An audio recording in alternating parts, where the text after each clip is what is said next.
පැනලාද කොහෙද? කල් පැනලා? නෑ නේ ලීව් එක.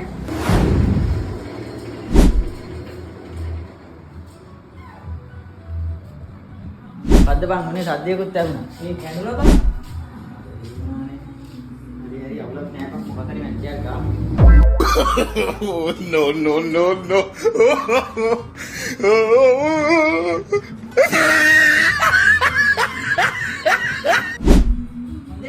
ඉම්බබා.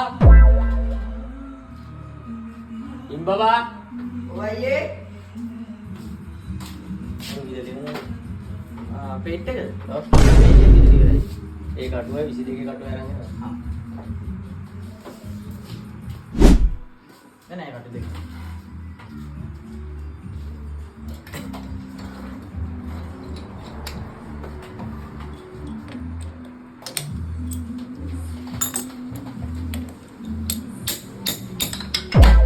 අන්න අයියේ කටුව කැඩුවනේ.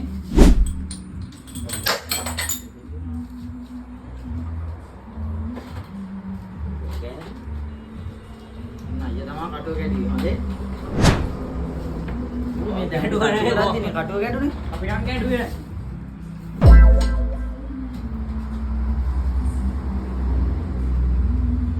කටුව කල් පැනලාද කොහෙද? කල් පැනලා? නෑ නේ ලීව් එක. ඔක මොකද්ද කරේ මේකට?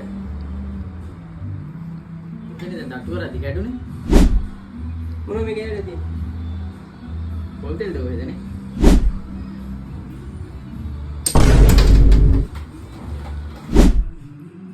ඇත්ත කියපුව මොකද උනේ කියලා දැන් මේ වෙච්ච දේ මට පැහැදිලි දැන් ඇත්ත කියපුව මොකද ප්ලේට් එක පොඩ්ඩක් හරස් වුණායි.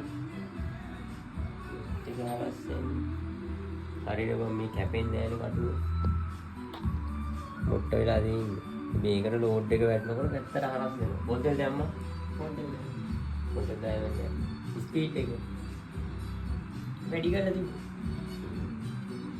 හරි ඔබ කියතින් ගන්න මේ අලුකුත් තේරෙවලේ කරේ කවුද තෝ තමයි මෙහෙම වැඩක් කරන්නේ බෝලුව වරනවා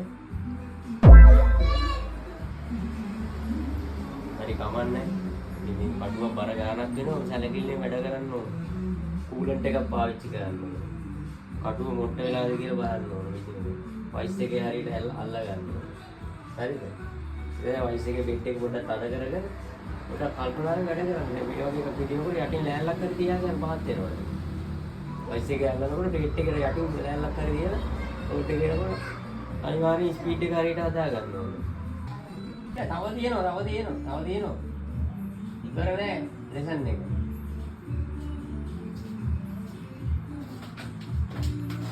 ඔර පුදු දෙන්න වගේ ආයි දුවනවා